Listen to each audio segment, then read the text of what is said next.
Fiscal policy in Pakistan. Government receipts. The government receipts consist of the following four sources. 1. Revenue receipts, net of provincial shares.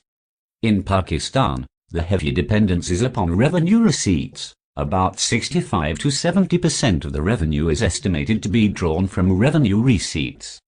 It includes tax revenue, non-tax revenue, and surcharges. A. Tax revenue. In taxes we have direct taxes such as income tax and wealth tax.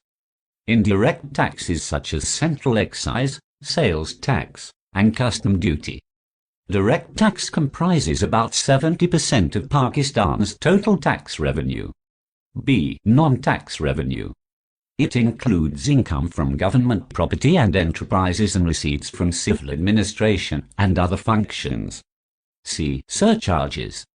Surcharges on natural gas and petroleum fall under this category. 2. Capital receipts.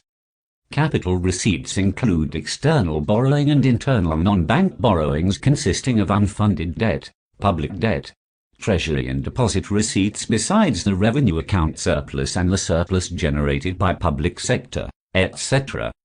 3. External resources. External resources are loans and grants which come from various sources. These sources include consortium, non-consortium and Islamic sources of aid. A. Consortium. Consortium provides aid at both bilateral and multilateral levels. 1. Sources of consortium bilateral aid are Belgium, Canada, France, Germany, Italy, Japan, Netherlands, Norway, Sweden, United Kingdom and United States. 2. Consortium multilateral aid comes from Asian Development Bank, ADB, International Bank for Reconstruction and Development, IBRD, International Development Association, IDA, International Finance Corporation, IFC, and International Fund for Agricultural Development, IFAD. B. Non-Consortium.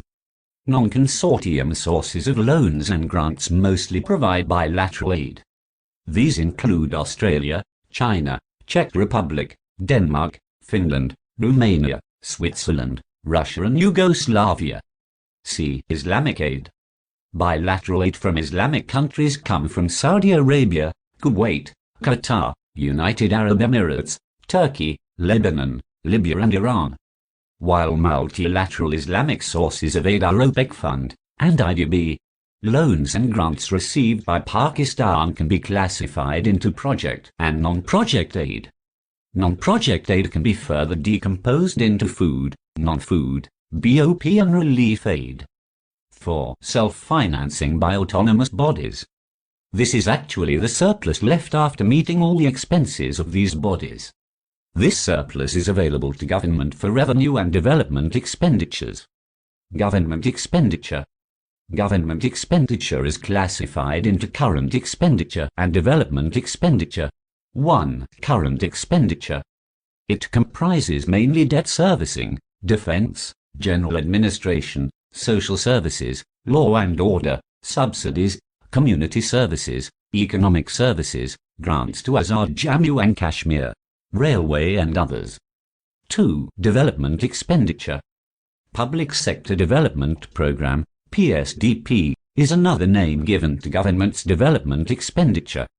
The priority areas are transport and communication, power and water. These three sectors combined cover about 50% of total allocation of PSDP. The share of current expenditure has always remained substantial. It constituted around 70 to 80% of total government expenditure. Non-development expenditure is generally regarded as being excessive and therefore subjected to persistent public criticism.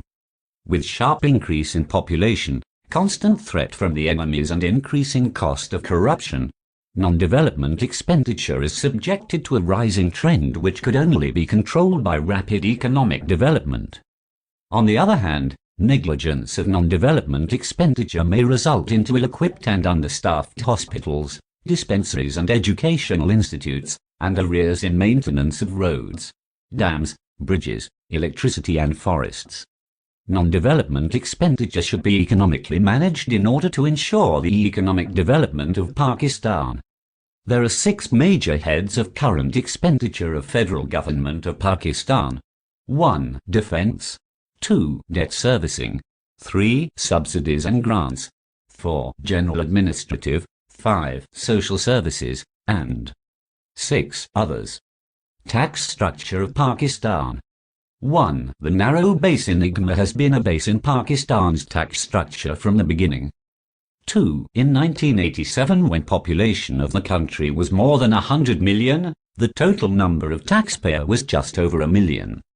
3. The main base taxes imposed are direct and indirect taxes. A. Direct tax of the federal government comprises of income tax, wealth tax and corporate tax. B. Indirect tax, on the other hand, consists of custom duty, excise duty, sales tax, import duty and all others. 4. Indirect tax contributes the predominant share to the total tax collection. Direct taxes have persistently dropped their share in total tax revenue. 5. Indirect tax, on the other hand, contributes more than 70% of the total tax revenue. Indirect tax is regressive. It may cause the inflation to rise and its incidences fall on poor class of the economy. Deficit financing in Pakistan. Following are the sources of deficit financing in Pakistan. 1. Printing new currency notes. 2. Public borrowings. 3. Foreign loans, aid and grants. 4. Using previous balances, and 5. Borrowings from banks including from the central bank. Dr. Mabubul Haq defines deficit financing in the following words. 1. Net borrowings by the government from the banking system, which includes the State Bank of Pakistan, SBP, and commercial banks but excludes non-banking institutions and individuals, and 2. Net borrowings by the government from the SBP only. But the public debt does not only constitute the above sources. It also includes money lent to government out of the balances of the banks which would have been held if the government had not borrowed them. Deficit financing is a sound and necessary instrument of the government finance, and its role, its desirability and limitations of its use in mobilizing revenue, must be properly analyzed in the context of its broad implications on the economy and compared to the adequacy of other techniques of resource mobilization. It was planned in third 5-year plan that there will be no deficit financing during the said plan, but the government had to revise the plan. In the fourth 5-year plan there were annual plans and major upsets in the economy.